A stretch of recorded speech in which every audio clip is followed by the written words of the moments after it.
Shalom, Adonai. Antes da gente começar, queria agradecer a Deus pela vida da Priscila, que está me visitando. Seu filho, quem está aí próximo, pode dar uma boa-vinda. Amém? Pode apertar a mão. Sim.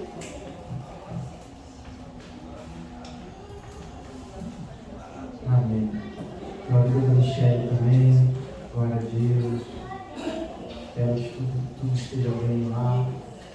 Amém? Michele faz falta, filho. Sentimos a falta dela. Irmãos, eu queria pedir que vocês abrissem o Números capítulo 20. Mas antes disso, eu não sei se você sabe, mas todo o Antigo Testamento aponta para Jesus. Você sabia disso? Você sabia que Deus não escreveu uma história separada? A divisão de Antigo e Novo foi uma coisa humana, mas na verdade toda palavra é uma só. Toda palavra, Deus desde o princípio já havia projetado essa história. Tudo que foi escrito aqui já tinha sido estabelecido no coração de Deus. Deus não tem plano B, Deus não se adapta à realidade, Deus não se move pelas circunstâncias. Há um plano que foi criado no coração de Deus e que foi desde o princípio já estabelecido como verdade para mim, para você, para toda a humanidade. Então a gente vai ler um texto, a gente vai falar brevemente hoje, né? Hoje é um dia de ceia, então a gente já tem uma palavra um pouco mais curta, de algo que aconteceu lá atrás, enquanto o povo ainda estava no deserto, mas que já apontava para Jesus, não só para a figura dele humana, mas como para a sua obra, seu sacrifício, a obra da cruz. Mas antes disso, eu queria só contextualizar bem rápido no Números 20, capítulo 20, versículo 14 ao 21. Fala assim: depois Moisés, desde Cádiz, mandou mensageiros ao rei de Edom, dizendo: assim diz teu irmão Israel, sabes todo o trabalho que nos sobreveio. Ele chama Edom, chama como irmão, porque Edom, eles são descendentes de Esaú, e Esaú era irmão de quem, Serginho? Jacó, que virou Israel. Então, Moisés fala ali com o rei de Edom, falando: como os nossos pais desceram ao Egito, e nós no Egito habitamos muitos dias, e como os egípcios nos maltrataram, a nós e a nossos pais, e clamamos ao Senhor, e Ele ouviu a nossa voz, e mandou um anjo, e nos tirou do Egito, e eis que estamos em Cádiz, cidade na extremidade dos teus termos. Deixa-nos, pois, passar pela tua terra. Não passaremos pelo campo, nem pelas vinhas, nem beberemos a água dos poços, iremos pela estrada real. Não nos desviaremos para a direita nem para a esquerda, até que passemos pelos teus termos. Porém, Edom lhe disse: não passarás por mim, para que porventura eu não saia a espada ao teu encontro. Então os filhos de Israel lhe disseram: subiremos pelo caminho igualado, e se eu e o meu gado bebermos das tuas águas, darei o preço delas, sem fazer alguma outra coisa. Deixa-nos somente passar a pé. Porém ele disse: não passarás. E saiu-lhe Edom ao encontro com muita gente e com mão forte. Assim recusou Edom deixar passar a Israel pelo seu termo, pelo que Israel se desviou dele.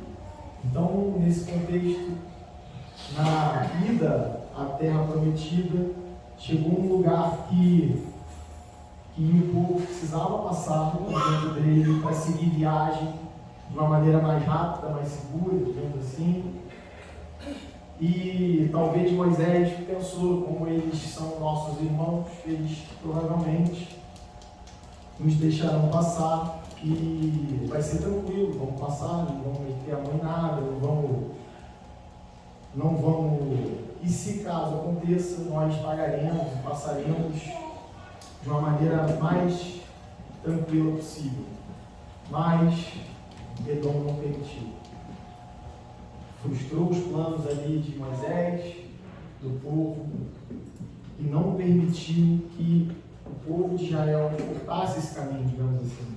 E aí a palavra fala que o povo se desviou desse caminho, contornou, digamos assim, a cidade, indo por um caminho mais longo, mais perigoso. E agora a gente vai entender por que eu li esse trecho. Porque no capítulo 21, a gente vai começar a ler a partir mesmo do versículo 1, e fala assim: ouvindo o cananeu, o rei de Herade, que habitava para a banda do sul, que Israel vinha pelo caminho dos espias, pelejou contra Israel e dele levou alguns deles por prisioneiros. Então Israel fez um voto ao Senhor, dizendo: se totalmente entregares este povo pela minha mão, destruirei totalmente as suas cidades. Em outras palavras, não aproveitaremos nada deles, não pegaremos despojos algum, gado, comida, ouro, nada. Nós destruiremos todas as coisas, não restará pedra sobre pedra. O Senhor, pois, ouviu a voz de Israel e entregou os cananeus, que foram destruídos totalmente, ele e suas cidades. E o nome daquele lugar chamou Orma. Então partiram do Monte Ó pelo caminho do Mar Vermelho a rodear a terra de Edom. Então, a gente aqui consegue ver que eles estavam contornando a cidade, se desviaram porque foi frustrado o plano de Moisés ali ao falar com Edom. E agora que entra o grande negócio aqui. A rodear a terra de Edom, porém a alma do povo angustiou-se neste caminho. E o povo falou contra Deus e contra Moisés: por que nos fizeste subir do Egito para que morrêssemos neste deserto? Pois aqui nem pão nem água há, e a nossa alma tem fastio deste pão tão vil.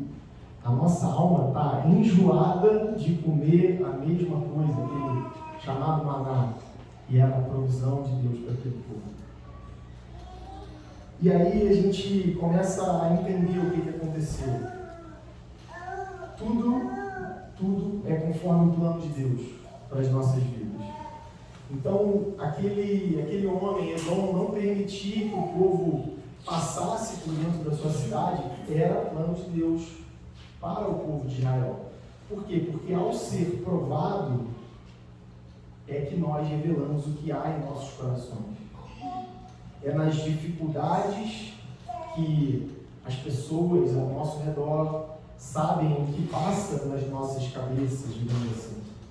Porque quando as coisas estão ruins, quando dando tudo errado, é que de alguma maneira a gente não consegue se controlar e acaba falando aquilo que a gente está sentindo. Então, ao passar por um lugar que tinha escassez, não tinha as águas que tinha a cidade de Edom, que não tinha, por exemplo, as plantações, o alimento, era um lugar de escassez, não tinha nada, o povo se rebelou. A jornada estava aborrecendo eles. A nossa jornada às vezes nos aborrece. O processo que a gente vive em algumas situações das nossas vidas nos aborrece, causam dor, causam desconforto, e a gente acaba fazendo como esses, reclamando.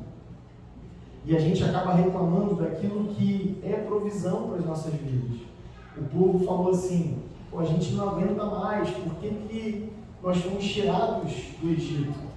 Se a gente voltar em Deuteronômio 23, pode abrir aqui só para a gente... Voltar não, desculpa. Bota Deuteronômio 23, 7, a gente vai só para ilustrar. Ah não, desculpa, não é isso. Não é isso. Desculpa, eu acho que enfim, é números mesmo que o povo fala assim, lá no Egito nós tínhamos alho, nós tínhamos cebola, nós tínhamos carne de graça, e aqui a gente não tem nada. Aqui tem esse pão que a gente já está enjoado, porque se come todos os dias. Uma coisa que não tem sabor, que não tem... Mas o povo se esqueceu que lá eles eram maltratados, eles eram violentados, eles eram humilhados, eles eram escravos e não eram livres. A gente, quando acontece isso com a gente também, quando a gente está em uma jornada de dificuldade, a gente, apesar de livre, se esquece que antes nós também tínhamos momentos de sofrimento e que eram difíceis e que a gente pedia a Deus para parar de sofrer, para dar um tempo de refrigério, um tempo de paz. A gente tem essa, talvez seja do ser humano, a gente se esquece. E aí, o que aconteceu? Com Deus, as coisas funcionam de uma seguinte forma, a gente sabe, você sabe, eu sei. Quando nós falhamos, nós nos rebelamos, quando nós murmuramos, há uma resposta de Deus para isso. E isso aconteceu com esse povo. Então, quando eles chegaram e falaram, ali no versículo 6, o povo falou contra Deus e contra Moisés, porque nos fizeste subir do Egito para que morrêssemos nesse deserto? Pois aqui não tem pão nem água, e a nossa alma está enjoada desse pão tão vil. Então o Senhor mandou entre o povo serpentes ardentes, significa ser cobras venenosas, que morderam o povo, e morreu muito o povo de Israel. Pelo que o povo veio a Moisés e disse: havemos pecado, porquanto temos falado contra o Senhor e contra ti. Ora ao Senhor para que tire de nós estas serpentes. Então Moisés orou pelo povo. Um parêntese. A gente, quando está sofrendo, a gente quer parar de sofrer. A gente, quando está passando por uma situação difícil, a gente pede, independente se foi fruto de um pecado nosso, de um erro, de uma má escolha, a gente deseja parar de sofrer. Só que as coisas não funcionam assim. Seria muito simples, olha, eu pequei, eu falei, eu murmurei, o Senhor me repreendeu, me deu um juízo, e eu me arrependi, pedi e tudo passou. Não funciona assim. Há um processo. Mas é interessante ver que o mesmo povo que se rebelou foi o povo que se arrependeu. E ele, é uma atitude nova dele. E ele foi e falou com Moisés: Moisés, nós pecamos contra você, contra o nosso Deus, falamos mal, murmuramos, reclamamos, e olha o juízo que veio sobre nós, morte, serpente nos picando e nos matando o nosso povo. A gente não aguenta mais passar por isso. E aí, Senhor, Moisés, ora ao Senhor que Ele te escuta, para que as cobras vão embora, desapareçam. A gente sabe que Deus tem poder, a gente sabe que você tem intimidade com Deus, Moisés. Quantas coisas grandiosas já aconteceram através da tua vida, e Deus tem uma comunicação íntima contigo. Pede a Ele, intercede por nós. E aí Moisés ora ao povo, e disse o Senhor a Moisés: faze uma serpente ardente e põe sobre uma haste. E será que viverá todo mordido que olhar para ela? E Moisés fez uma serpente de metal e pô-la sobre uma haste.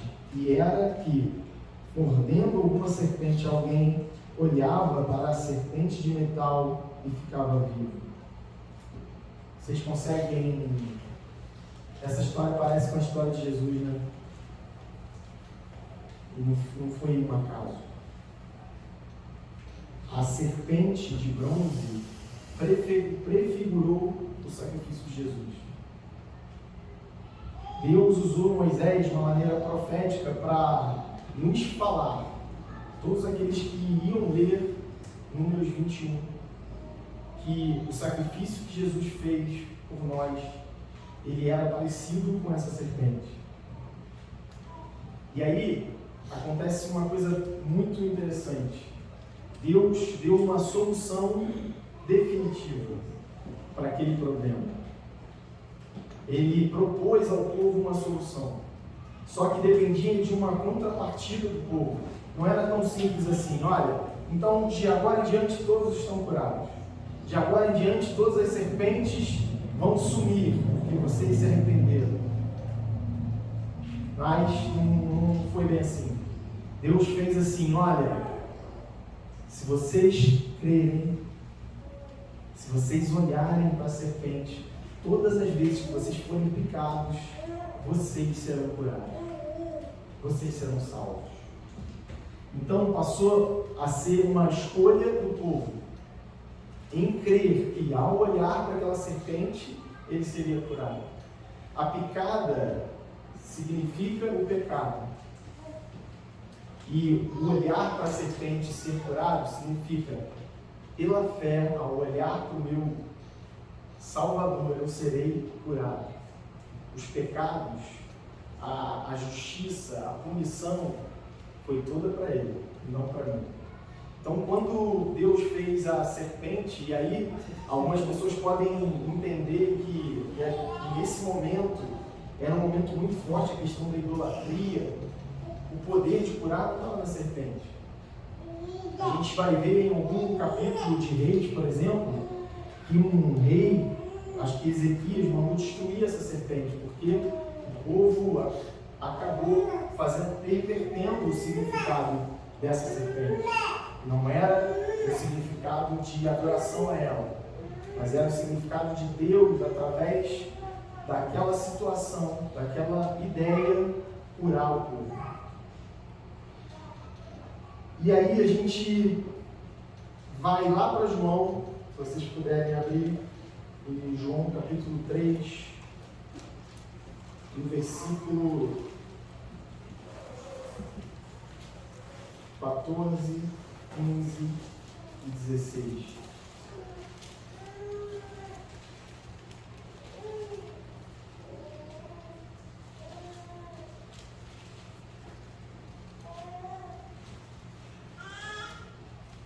Deus, no Antigo Testamento, no deserto, estabeleceu a cura para o povo em troca de uma condição, que era olhar para a serpente e crer. Eu creio que muitos não olharam, que muitos acharam besteira, que muitos não deram importância para aquela serpente e acabaram morrendo. E isso acontece também nos nossos dias. Em João capítulo 3 fala assim: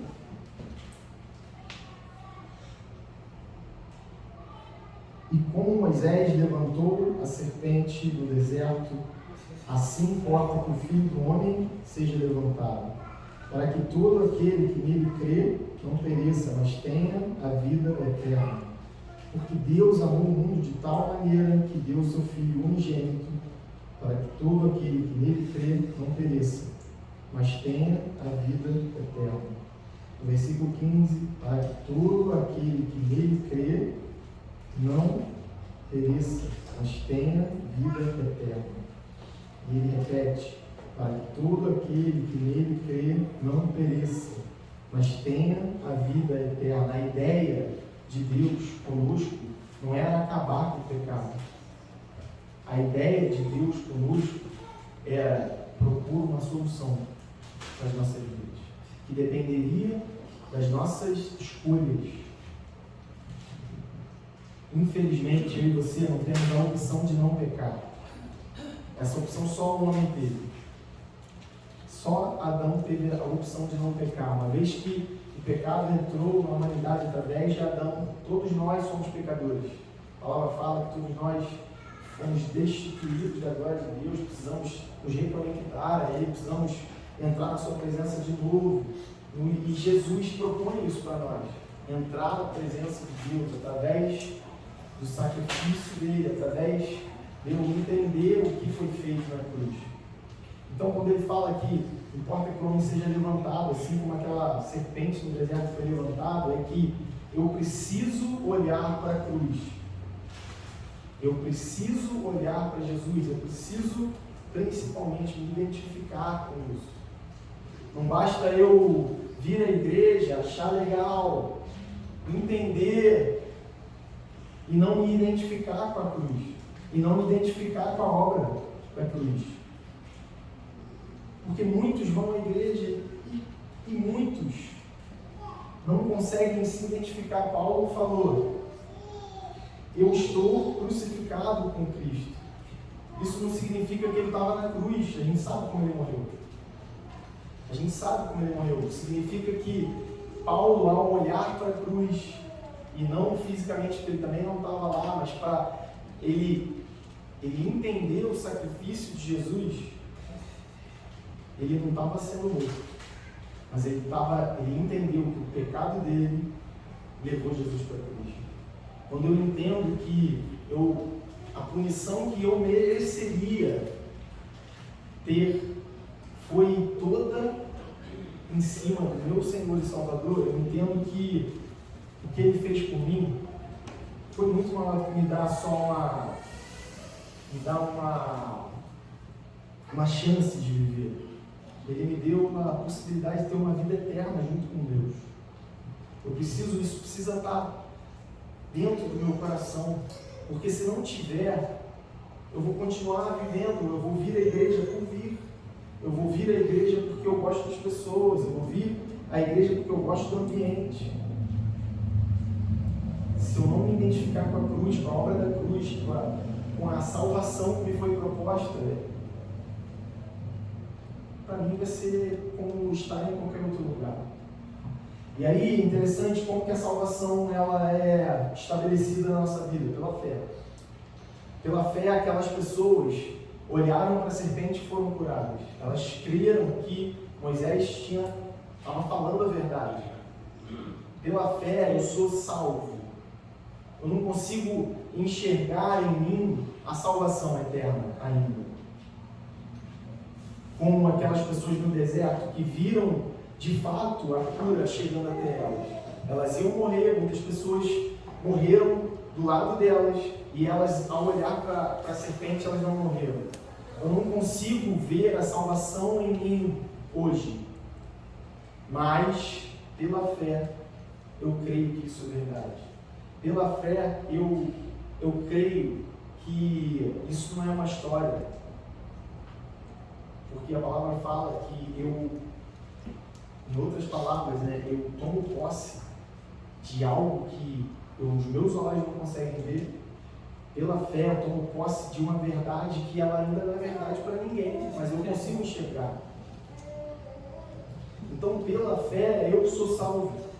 Pela fé você também é salvo. Pela fé eu me identifico com a obra da cruz, eu me identifico com o sacrifício de Jesus.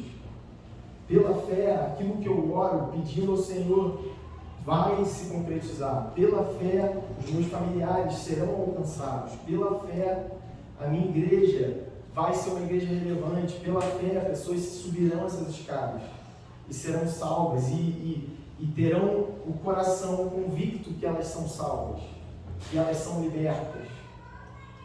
E pela fé, é a mesma fé que foi exigida do povo no deserto, é a fé que é exigida de nós. Cristo foi erguido, isso não significa nada para mim. Cristo foi morto, isso não significa nada para mim. Cristo ressuscitou, isso não significa nada para mim. Até que eu creia que isso é uma verdade. Até que eu creia que isso pode influenciar a minha vida e mudar a minha vida. Se eu não crer nisso, não adianta. O sacrifício dele terá sido em vão para mim e para você e para todos. O inferno deve estar cheio de pessoas que frequentaram as igrejas a vida inteira. E deve ser, talvez para essas pessoas, deve ser pior do que para as outras. Elas tiveram uma oportunidade. estava completamente disponível. E elas, por algum motivo, não se entregaram, não deixaram as suas verdades, as suas convicções de lado para crer nisso, para se envolver com isso.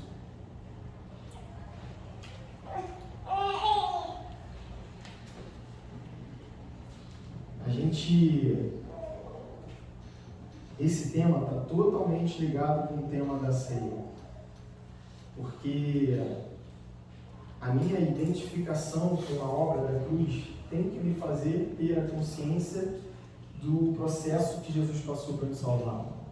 E eu preciso ter na minha memória tudo isso, para que de alguma maneira eu não me perca no caminho, não deixe de acreditar. O grande plano, talvez, do inimigo é fazer a gente achar que isso é só uma história. O que ele quer, o que ele deseja é que a gente ache que isso é uma história de um livro como outro qualquer. Que isso não vai levar a nada, que a vida é essa daqui, que a gente vai viver, vai produzir, vai construir, e no final da história acabou, a gente morre e zerou nossa vida. Essa é a grande intenção do inimigo.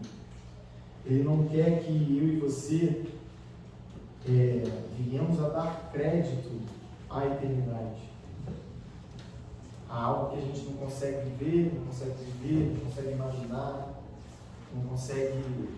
Tem gente até que acha, vou para lá para ficar só adorando, só cantando. Tem paródias aí, humores, digamos assim, que tratam o inferno como um lugar muito mais especial do que o céu. A gente às vezes olha, ri, acha graça, como se Jesus estivesse brincando, como se isso tudo aqui fosse um grande faz de conta. Mas eu te convido a se identificar com a obra da cruz. Eu te convido a se envolver com a igreja. Eu te convido a levar a sério as coisas de Deus de uma maneira que você talvez ainda não tenha feito, ou se fez, talvez não tenha a plena consciência de quão sério isso é. Eu e você somos embaixadores de Cristo. As nossas atitudes, as nossas vidas serão relevantes para as pessoas que estão ao nosso lado. Pessoas seguirão a Cristo ou não, dependendo das nossas atitudes, dependendo da maneira com que nós reagimos aos problemas, às situações. Assim como o povo que a gente tem um problema, quando as coisas saem do nosso controle, quando nós somos frustrados em algum plano, a nossa tendência é reclamar. A gente não consegue entender que talvez tenha sido uma provisão de Deus para as nossas vidas. E o povo ali reclamou porque teve que fazer um contorno, ir para um lugar pior. Eles talvez esperavam que iam começar a comer melhor, a beber água com mais abundância, a ter mais coisas à disposição quando Deus deu a eles aquilo que eles precisavam. Deus tem nos dado aquilo que nós temos precisado. Aleluia! Deus tem nos dado, tem suprido as nossas necessidades. E mais, tem nos dado acesso a Deus e tem nos disponibilizado uma vida eterna ao seu lado. Basta que nós, eu e você, creiamos nisso. Que nós, eu tenho um termo aqui que eu achei interessante, que eu li, que nós devemos nos apropriar da salvação. Sabe quando você se apropria de algo? aqui, você compra, você ganha, você toma posse, é seu. Pela fé, eu e você devemos nos apropriar da salvação. Fazer com que isso seja verdade. Viver como se nós pudéssemos ver diante dos nossos olhos para onde nós iremos. Como a gente planeja, eu quero viajar, então eu vou juntando dinheiro, vou abrindo mão de algumas coisas. Eu quero comprar uma casa, quero comprar um terreno, quero comprar um carro. Então eu preciso planejar, preciso viver dessa maneira hoje, para eu chegar lá daqui a 2, 3 anos e ter a condição de comprar isso. Tem gente que não precisa abrir mão de nada, glória a Deus. Eu quero aquilo, beleza. Eu quero aquilo, tudo bem. Mas tem gente, como a maioria de nós precisamos nos planejar, abrir mão. Eu vou deixar de comer isso aqui agora, eu vou deixar de ir naquele lugar, eu vou deixar de fazer esse evento, eu vou deixar de fazer um churrasco, porque lá na frente eu quero ter condição de comprar uma coisa, eu quero ter condição de investir para quando eu me aposentar, diversas coisas. E isso só dá certo quando eu consigo viver, enxergar essa realidade. Não sei se você já viveu isso. Sabe quando você deseja tanto algo que você passa a viver como se aquilo já fosse verdade? Sabe? Um carro, poxa, vou comprar um carro, vou juntando e tal. Assim deve ser a vida eterna. Eu preciso viver como eu pudesse enxergar, como eu pudesse contemplar isso e desejar de uma maneira tão forte que eu vou começar a viver, a moldar a minha vida para chegar naquele lugar. Abrir mão, renunciar, eu vou deixar de fazer isso, deixar de fazer aquilo, deixar de falar isso, deixar de gastar com isso, porque eu preciso chegar no lugar que o Senhor preparou para mim. E isso só se dá pela fé. Você pode se colocar de pé nesse momento?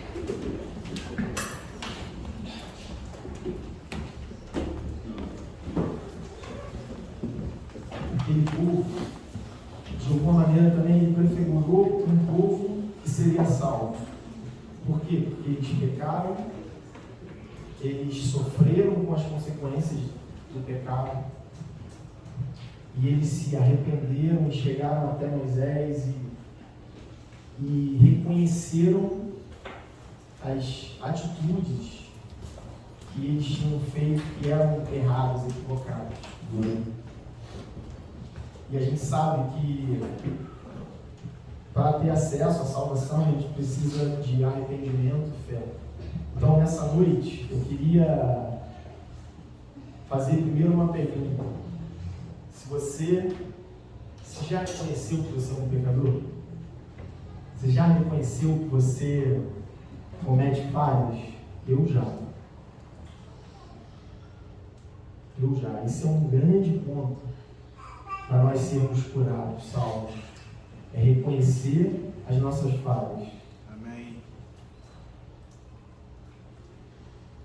Então, se você já reconheceu isso, agora é mais fácil. Basta que a gente olhe para a cruz. Basta que a gente olhe para Jesus. Basta que a gente peça: Senhor, eu sou um pecador. Eu preciso ser perdoado em primeiro lugar. Eu preciso ser curado. Eu preciso ser salvo. Se isso depende de mim, imagina se aquilo que você mais precisa, se aquilo que você mais necessita na tua vida dependesse apenas de Senhor, eu preciso disso. Eu reconheço que eu preciso disso. Senhor, me dá isso. Senhor, me dá esse alimento, Senhor, me perdoa, Senhor, eu preciso disso para viver em paz. Só depende de mim, só depende de uma atitude, de um passo, só depende de um olhar, só depende de uma declaração de arrependimento e fé. Não é muita coisa, só depende de você, só depende de mim. Só depende de mim a gente se envolver, só depende de mim a gente se identificar. O que a gente precisa, a gente já sabe. Ele foi moído pelas nossas iniquidades. Ele foi morto pelos nossos pecados. ele foi morto porque havia necessidade de alguém pagar por isso. Deus é um Deus justo. Não há nada que fique perdido, que não tenha um ponto final. Deus precisava punir alguém e esse alguém éramos nós. Nós que seríamos punidos pelos nossos pecados. Nada mais justo. Se eu errei, eu pago. Se eu peguei emprestado, eu tenho que pagar. É justiça isso. Só que Deus nos ama de uma maneira tão maravilhosa que Ele colocou o seu Filho para pagar por cada um de nós. Algo que eu e você não poderíamos pagar. Algo que eu e você não suportaríamos pagar. Ele falou: eu vou jogar toda essa culpa sobre o meu filho, porque ele vai suportar toda essa dor por amor à humanidade. E ao suportar toda essa dor, ele nos deu acesso ao Pai, ao coração do Pai. Ele nos deu acesso, como se Jesus tivesse aberto uma porta para que todos entrassem e tivessem comunhão com Deus novamente.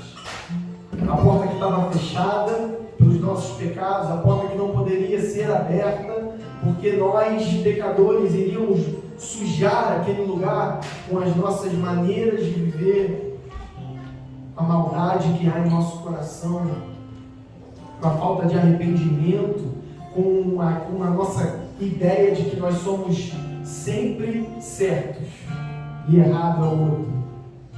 Nós não poderíamos entrar naquele lugar. E aí Jesus purificou a todos para que nós tivéssemos acesso ao Pai. E foi isso que Ele fez por mim e por você. Então nessa noite, eu queria orar por todos, mas eu queria convidar, se você ainda talvez não tenha tido a consciência necessária para se arrepender, para reconhecer que você falha, que você precisa ser perdoado e precisa ter acesso a essa comunhão maravilhosa com Deus.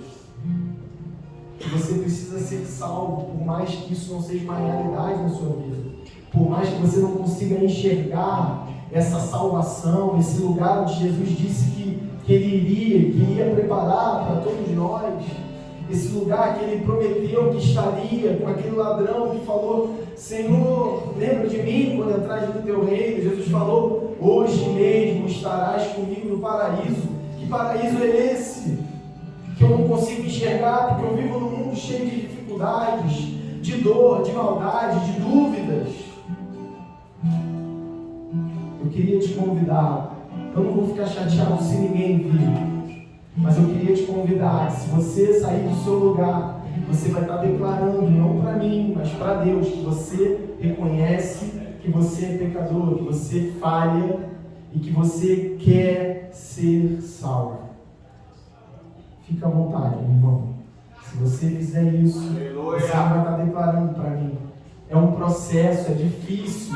Você não acha que você, ao sair do seu lugar e vir aqui, que a sua vida vai ser transformada como num passe de mágica. Não é isso. É um processo, como aquele povo viveu no deserto, que eles não podiam imaginar. Eu entendo a frustração deles. Deus falou: eu vou tirar vocês desse lugar. E aí eles pensaram: aqui a gente sofre, aqui a gente é humilhado, aqui tem escassez de tudo. Então quando Deus tirar a gente do deserto, as coisas vão melhorar. Mas Deus não queria, não era dessa maneira. Deus estava preparando o povo para uma outra situação.